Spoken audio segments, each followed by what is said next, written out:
Bonjour, l'objectif de cette petite vidéo est de montrer la mise en place d'un kit side mount sur un Revo 3 mini.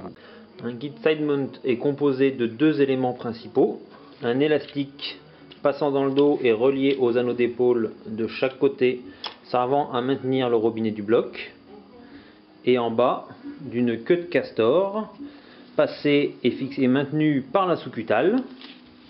Et sur cette queue de castor, on va retrouver un anneau central pour y fixer du petit matériel et deux anneaux de part et d'autre pour fixer le mousqueton bas du bloc au niveau des fesses. Dans un premier temps, il faut démonter la plaque haute ici et la plaque basse du Revo en enlevant les écrous qui s'y trouvent. Il y a à chaque fois un écrou plus un contre-écrou. Une fois ces écrous démontés, il n'y a aucun risque que la vis tombe à l'intérieur du recycleur, puisque ces vis sont maintenues en place et ont de plus une tête carrée, ce qui facilitera le montage et le serrage à la fin de la manipulation.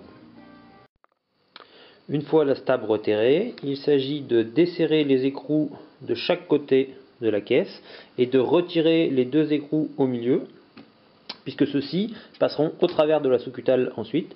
Notez sur les petits plots en plastique qu'il y a un côté creux ici et un côté plat, le côté plat allant vers le dos du plongeur et le côté creux vers le Revo. Nous utilisons pour ce montage une queue de castor Dearzone, mais on pourrait en monter une autre. Et on a effectué quelques modifications dessus. Donc la première est de faire ici un passant pour pouvoir laisser passer la sous-cutale à travers la queue de castor et effectuer un trou de chaque côté, trous par lesquels passeront ensuite les vis que nous venons de retirer. Il s'agit donc ensuite de monter la queue de castor en la glissant sous le Revo comme ceci, et ensuite de remettre les vis et les petits plots en place de façon à coincer la queue de castor en place. Donc voilà le résultat, la queue de castor est mise en place, maintenue en place par ces deux petites vis qu'il s'agit maintenant de serrer.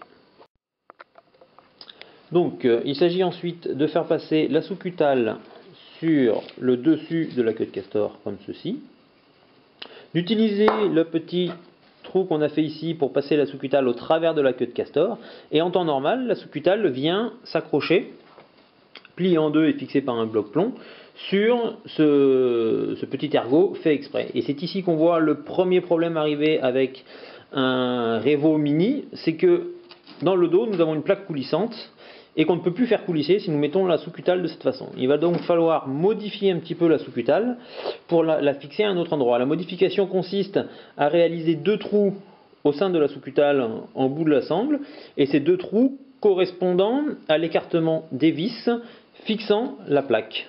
De cette façon, on va pouvoir fixer la sous-cutale derrière la plaque blanche, et donc on ne sera plus gêné pour déployer la plaque blanche. Nous avons remis la wing en place. Nous mettons la sous-cutale en mettant bien la sous-cutale contre la wing et les deux trous accueillant les deux petites vis sortant du Revo. On remet le petit plaque blanche, le petit espaceur blanc, la plaque coulissante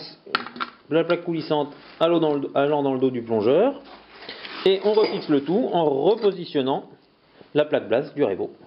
Donc la sous-cutale est maintenant fixée et la plaque blanche peut coulisser facilement dans le dos du plongeur sous la sous-cutale. Voilà. Bon, maintenant on va remettre les vis pour refixer ça tout proprement. La deuxième partie du side mount, donc maintenant, il s'agit de fixer l'élastique sur la partie haute du recycleur, élastique qui servira ensuite à maintenir le col des blocs le long du corps du plongeur. Donc pour ça, on a réalisé une petite pièce dans une sangle, tout simplement une sangle pliée en deux avec deux petits trous, pliée en deux de façon à avoir les trous face à face. Et de la même façon qu'on a fixé la sous-cutale, on va fixer cette pièce sur la vis qui maintient la partie haute de la plaque. Et donc, on met l'élastique dans la sangle pliée en deux, voilà. Alors, on replie dedans, et ensuite on viendra positionner la petite plaque de façon à maintenir l'élastique en place. Donc voilà, notre kit side mount est mis en place. Nous avons bien l'élastique en haut, élastique qui coulisse dans la fixation du milieu, ce qui va permettre de clipper les deux blocs beaucoup plus facilement en prenant un peu plus de mou du côté où nous en avons besoin. Et sur la partie inférieure de la machine, en dessous de de la plaque lombaire, nous avons la deuxième partie du kit side mount qui est la queue de castor. Et donc maintenant la queue de castor peut se mettre sur le dos du plongeur, la plaque coulissée en dessous de la queue de castor. Et donc voilà, queue de castor sur laquelle le plongeur viendra accrocher ses blocs.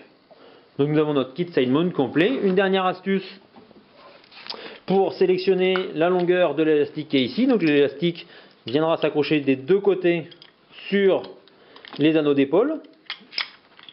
Et donc pour sélectionner la bonne longueur d'élastique, il s'agit bien sûr avec le plongeur à l'intérieur de venir faire avec l'élastique le tour du plongeur en croisant sur les anneaux de la poitrine, et l'élastique doit être légèrement tendu sur le buste du plongeur sans l'étouffer, sans non plus être lâche, et ça donne une bonne approximation de la longueur d'élastique nécessaire pour un kit side mount.